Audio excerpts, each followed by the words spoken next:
ஏற்கனவே வந்து கொஞ்சம் நிறைய செடி வச்சுருப்போம். மறுபடியும் வந்து நம்ம விதை போட்டோம் இல்லையா, அதெல்லாம் வந்து நல்லா முளைச்சி வந்திருக்கு.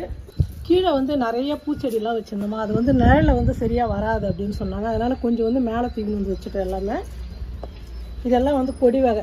ஏற்கனவே நம்ம விதை போட்டோம்ல, அது எல்லாமே நல்லா கொடி வந்திருக்கு. கயிறு கட்டி விட்டுருக்குறேன். அப்புறம் நம்ம போட்டதில் கீரை வந்து இப்போ தான் நல்லா வந்திருக்கு.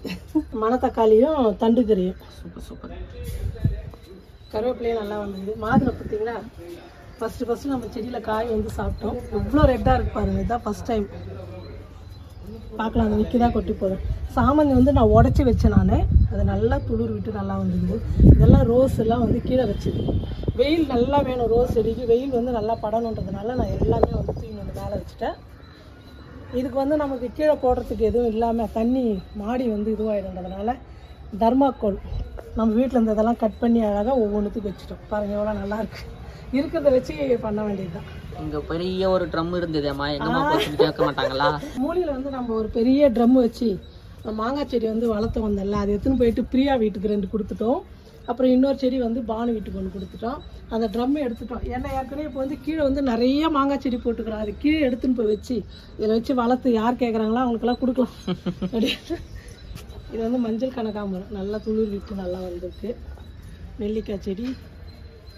இது வந்து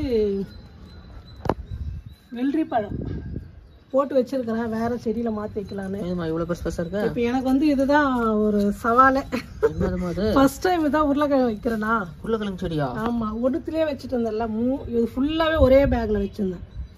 அதனால் அதை 2 பேக்கில் மாற்றி வச்சுட்டேன். இதுக்கு வந்து கொஞ்சம் பெருசாக வேணும், அப்போ தான் வந்து கழுங்கு நல்லா ஊறுனாங்க. அதனால் இந்த பேக்கில் மண்ணு கொட்டி எல்லாத்தையும் மறுபடியும் அதில் வச்சுருக்கீங்க. அது 2 தனித்தனியாக தான் வைக்கணும். இப்போ இருக்கிறத மட்டும் இதில் வச்சு. இந்த உருளைக்கிழங்கு அப்படி நட்டு வந்துச்சுங்களா? ஆமாம். மறுபடியும் வைக்க போறீங்களோ? அதுதான். இதுவுமா? இது புடிங்கி வச்சிருக்கேன். அந்த இது உருளைக்கிழங்கா? என்னங்க இத்தனை உருளைக்கிழங்கு? அப்புறம் இங்கே பாருங்க, குட்டி குட்டியாக சேப்பங்கிழங்கு வந்து முளைச்சிருந்தது. மண்ணில் வச்சு கொஞ்சம் வந்திருக்குது. அதுலேருந்து ஒரே பேக்லேருந்து எடுத்தேன். இப்போ இது ஒரு பேக்கில் வச்சு வளர்த்துக்கலாம். வெண்டைக்காய் வளர்ந்துச்சு. இது வந்து எல்லா மிளகாவும் என்ன சொல்கிறது, இந்த குடை மிளகா அது வந்து பச்சை கலரு, அப்புறம் வந்து கத்திரிப்பு கலரு, வானத்தை பார்த்த மிளகாய் எல்லாம் ஒன்றா சேர்த்து விட்டுக்கிறேன். முளைச்சி வந்துருக்குது. இதெல்லாம் வந்து ஒரே செடியில் இருந்தது தொட்டியில். இப்போ பேக் வாங்கிட்டு வந்து மண் கலந்து மிளகா செடியாமா? அப்போ எவ்வளோ வரும் பாருமா மிளகா? எவ்வளோனா ஒரு 4-5 செடி இருந்தால் வீட்டுக்கு தொடர்ந்து வந்துனே இருக்கும் ஒரு மாதம் ஃபுல்லாக. இது வந்து தக்காளி செடி வந்து இந்த மாதிரி ஒரு நோய் வாய்ப்பட்ட மாதிரி இது மருந்து அடிக்கணுமா என்னான்னு எனக்கு ஒன்றும் தெரியல. யாராவது தெரிஞ்சால் இந்த மாதிரி இருக்கிறதுக்கு என்ன பண்ணலான்னு சொல்லிட்டு கொஞ்சம் டிப்ஸு சொல்லுங்கள். வெயிலுக்கு காஞ்சி போயிருக்குமா? வெயிலுக்குலாம் இல்லைடா, நோய் வந்துருக்கிற மாதிரி. இப்போ நம்ம செடியில் வந்து கீழே ஒரு 10 கத்திரிக்காய் இருக்குது. இங்கே ஒரு 3 இருக்குது. வெயிலுக்கு வந்து சீக்கிரமாக முத்தி போயிடும். இப்போ இந்த மண்ணெல்லாம் வாரி உருளைக்கிழங்கு வச்சுருக்கணும்ல, அதை வந்து இப்போ நம்ம நட்டு வைக்கணும். இப்போ அப்பா வாரி போடுவார்.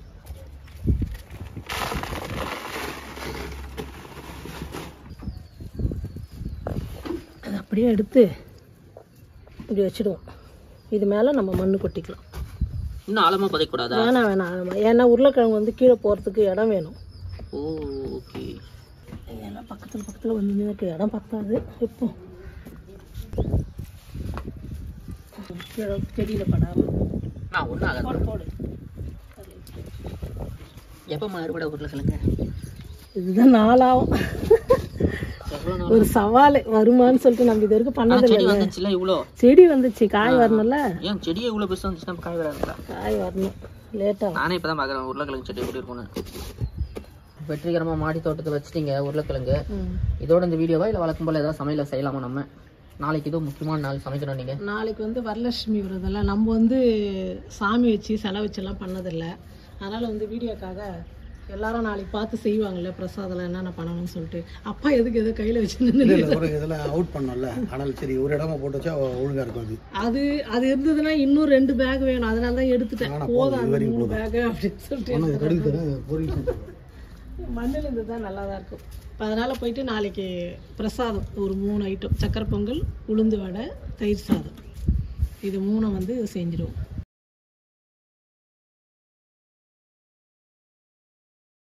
சக்கரை பொங்கல் செய்கிறதுக்கு நான் ஒரு ஆழாக்கில் 3/4 ஆழாக்கு பச்சரிசி, 1/4 ஆழாக்கு வந்து பைத்தம்பருப்பு, இது 2 சேர்த்து ஒரு 1/2 மணி நேரம் முன்னாடி ஊற வச்சு கழுவி சுத்தம் பண்ணி எடுத்துக்கிட்டேன். இந்த அரிசியை வந்து இப்போ நம்ம குக்கரில் சேர்த்துக்கலாம்.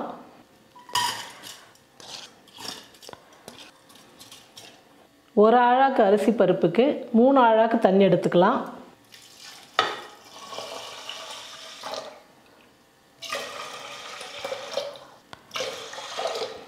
நாம் எப்போவுமே ஸ்வீட் செய்யும் போது ஒரு சிட்டிகை உப்பு சேர்த்துக்கணும். அதுதான் வந்து சுவையை கொடுக்கும்.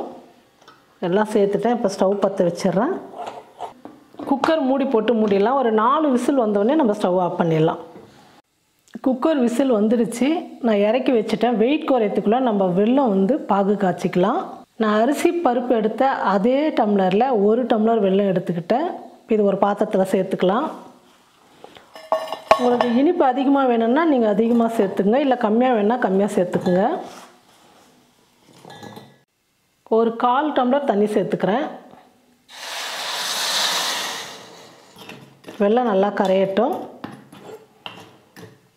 நீங்கள் கல் மண்ணெல்லாம் இல்லாத வெல்லமாக இருந்தால் நீங்கள் அப்படியே கூட பொங்கலில் போட்டு கலந்துக்கலாம். ஒரு வேளை கல் மண் தூசு இருக்கும் அப்படியே நமக்கு டவுட்டாக இருந்ததுன்னா இந்த மாதிரி நம்ம காய வச்சு வடிகட்டிக்கிட்டால் ரொம்ப நல்லது. பாருங்கள், வெல்லம் வந்து நல்லா கரைஞ்சி நல்லா திக்காக எப்படி கலராக வந்திருக்கு பாருங்கள். இப்போ நம்ம இறக்கி வச்சுட்டு பொங்கலில் வடிகட்டிக்கலாம். பொங்கல் பாருங்கள் நல்லா வெந்து சூப்பராக வந்திருக்கு. நம்ம காய்ச்சின வெல்லத்தை வந்து வடிகட்டிக்கலாம். பாருங்கள் எவ்வளோ மண் கல்லுலாம் இருக்குது பாருங்கள். அதனால தான் நம்ம வெல்லத்தை வந்து எப்போவுமே வடிகட்டி சேர்த்துக்கணும். நம்ம வெல்ல தண்ணி சேர்த்த உடனே பொங்கல் வந்து இலக்கமாக இருக்குது பாருங்கள். நல்லா கொஞ்சம் கெட்டியாக வர அளவுக்கு அடுப்பு மேலேயே வச்சு அப்படியே நம்ம கிண்டணும். அப்படி செய்யும் போது நல்லா ஸ்வீட்டும் வந்து அந்த அரிசி பருப்போட வந்து நல்லா இனிப்பு சேரும். சாப்பிட்றதுக்கு சக்கரை பொங்கல் வந்து சூப்பராக இருக்கும். நம்ம வெல்லம் சேர்த்த உடனே இறக்கி வச்சிடக்கூடாது. நல்லா ஒரு 5 நிமிஷத்துக்கு நல்லா வந்து குக் பண்ணிக்கணும். ஒரு 2 ஸ்பூன் வந்து இந்த நேரத்தில் நம்ம நெய் சேர்த்துக்கிட்டால் ரொம்ப மணமாக நல்லாயிருக்கும். இது கூடவே 1/4 டீஸ்பூன் வந்து ஏலக்காய் பொடி சேர்த்துக்கிறேன். எல்லாம் சேர்த்து நல்லா கலந்து விட்டுடலாம். இந்த நெய் ஏலக்காய் பொடி சேர்க்கும் போதே அவ்வளோ மணமாக அவ்வளோ நல்லா இருக்குது. கொஞ்சம் கெட்டியாக வர அளவுக்கு நம்ம அடுப்பு மேலேயே வச்சு நல்லா கிளறி கொடுத்துக்கலாம். அப்பப்போ வந்து கிளறி கொடுத்துட்டே இருங்க, இல்லைனா அடி பிடிச்சிக்கும். வெல்லம் சேர்த்ததுனால அப்பப்போ நம்ம வந்து கலந்து கொடுக்கணும். பாருங்கள் நல்லா ஒரு 5 நிமிஷத்துக்கு நான் குக் பண்ணிக்கினேன். எவ்வளோ தண்ணியாக இருந்தது, இப்போ கெட்டியாக இருக்குது. நம்ம இன்னும் நெய் முந்திரி பருப்பெல்லாம் வறுத்து போட்டு ஒரு 5 நிமிஷம் கழித்து நம்ம சாப்பிடும் போது கெட்டியாகிடும். சூப்பராக நல்லாயிருக்கும். இறக்கி ஓரமாக வச்சிடலாம்.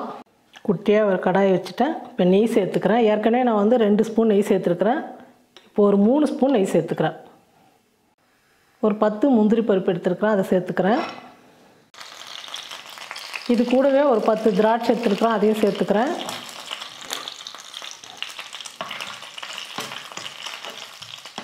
பாருங்கள் முந்திரி திராட்சைலாம் நல்லா வறுப்பட்டுடுச்சு.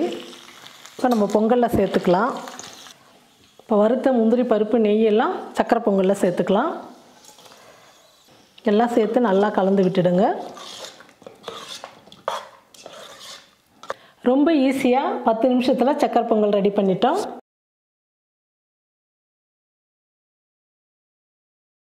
உளுந்து வடை தான் செய்ய போகிறோம். பாருங்கள் நான் வந்து உளுந்து 300 கிராம் எடுத்திருக்கேன். உளுந்து வந்து 1 மணி நேரம் முன்னாடியே நல்லா ஊற வச்சு எடுத்துக்கிட்டேன்.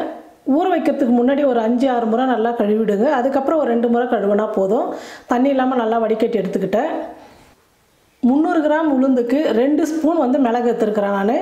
உங்களுக்கு வந்து எந்த அளவுக்கு காரம் வேணுமோ கம்மியாக இருந்தால் கொஞ்சம் கம்மி சேர்த்துங்க, இல்லைனா அதிகமாக வேணும்னாலும் அதிகமாக சேர்த்துக்கலாம். நான் வெறும் மிளகு வடை தான் செய்ய போகிறேன். இப்போது 2 ஸ்பூன் மிளகு வந்து 1-2 மிக்ஸியில் வந்து உடச்சிக்கலாம். மிளகு இந்த மாதிரி உடச்சிக்கிட்டா போதும். இதே மிக்ஸியில் உளுத்தம்பருப்பு அரைச்சிக்கலாம். உளுந்து அரைக்கும் போது தண்ணி வந்து அதிகமாக சேர்க்காதீங்க. சும்மா 1 ஸ்பூன் சேர்த்துக்கினா போதும். அப்படியே தண்ணி தேவைப்பட்டால் கையில் ஊற்றி கொஞ்சமாக தெளித்து விடுங்க. தண்ணி வந்து அப்படியே ஊற்றாதீங்க. லேசாக வந்து கையில் ஊற்றி தெளிச்சிங்கன்னா மாவு வந்து கரெக்டாக இருக்கும். இப்போ நல்லா பஞ்சு போல் அரைச்சி எடுத்துக்கலாம். மாவு பாருங்கள் நல்லா கெட்டியாக இருக்குது. அதே சமயத்தில் நல்லா நைஸாகவும் அரைச்சி எடுத்துக்கிட்டோம். இப்போ வேறு பாத்திரத்தில் மாற்றிக்கலாம். பாருங்கள் நல்லா நைஸாக கெட்டியாக அரைச்சி எடுத்துக்கிட்டேன் எல்லா உளுந்தும். உளுந்து எந்த அளவுக்கு நைஸாக அரைக்கிறோமோ அந்த அளவுக்கு தான் வந்து வடை வந்து ரொம்ப நல்லா அப்படியே பூ மாதிரி நல்லா எழும்பி வரும். 300 கிராம் உளுந்துக்கு ஒரு 3 ஸ்பூன் பச்சரிசி மாவு சேர்த்துக்கிறேன். வடை வந்து நல்லா முறுமுறுன்னு வரும், அதனால தான் பச்சரிசி மாவு சேர்க்குறோம். காரத்துக்காக வெறும் மிளகு மட்டும் தான் சேர்க்குறேன். அரைச்சி வச்ச பொடி சேர்த்துக்கலாம். தேவையான அளவுக்கு உப்பு, பெருங்காயத்தூள் 1/4 ஸ்பூன், 1 சிட்டிகை சோடா உப்பு. அதிகமாக சோடா உப்பு சேர்த்தா எண்ணெய் வந்து குடிச்சிடும். அதனால் சும்மா 1 சிட்டிகை சேர்த்துங்க. அதான் புசு புசுன்னு ஒரு வடை நல்லா கொஞ்சமாக சேர்த்துங்க. இப்போ எல்லாம் சேர்த்ததுக்கப்புறம் நல்லா கலக்கணும். மாவு எந்த அளவுக்கு மிக்ஸ் பண்ணுறோமோ அந்த அளவுக்கு தான் வடை வந்து நல்லா எழும்பி வரும்.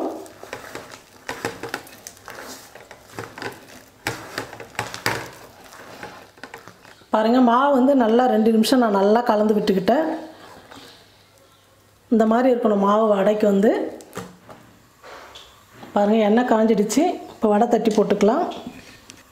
வடை தட்டி போடும்போது கையில் வந்து தண்ணி நனைச்சிட்டு வடை தட்டி போடுங்க. அப்போ தான் ஒட்டாமல் இருக்கும், நல்லாவும் இருக்கும் எடுக்கும்போது. இந்த மாதிரி எடுத்துகிட்டு சென்டரில் ஒரு ஓட்டை போட்டுடலாம். பாருங்கள், நிறைய பேர் உளுந்து வடை வீட்டில் செய்கிறது கஷ்டம்னு சொல்லிட்டு கடையிலே வாங்கி சாப்பிடுவாங்க. 1 முறை 2 முறை நமக்கு வந்து எண்ணெயோட வடை செய்யும் போது கொஞ்சம் கஷ்டமாக தான் இருக்கும், பயமாக இருக்கும். 2-3 முறை செஞ்சிட்டிங்கன்னா உங்களுக்கே ரொம்ப ஈஸியாக இருக்கும். வீட்டிலே செஞ்சுக்கலாம், ரொம்ப ஈஸி. பாருங்க, போட்ட உடனே வடை வந்து இந்த மாதிரி மேலே வரணும்.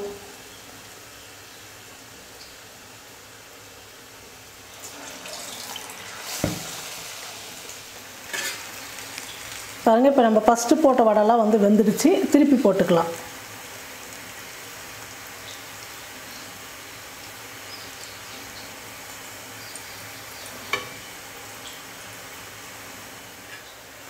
பாருங்கள், வடையெல்லாம் 2 பக்கம் திருப்பி போட்டு நல்லா வெந்துடுச்சு. நல்லா கலராக வந்திருக்கு பாருங்கள். கிராமத்து பக்கம்லாம் சொல்லுவாங்க நல்லா பந்து மாதிரி வந்திருக்கு பாரு வடைன்னு சொல்லிட்டு. அந்த மாதிரி எவ்வளோ எழும்பி நல்லா வந்திருக்கு பாருங்கள் வடை. ரொம்ப ஈஸி தான் வீட்டில் செய்கிறது. இப்போ இருக்கிற எல்லா மாவும் நம்ம வடையாக சுட்டு எடுத்துக்கலாம். 300 கிராம் உளுத்தம் பருப்புக்கு ஒரு 25 வடை வந்திருக்கு பாருங்கள்.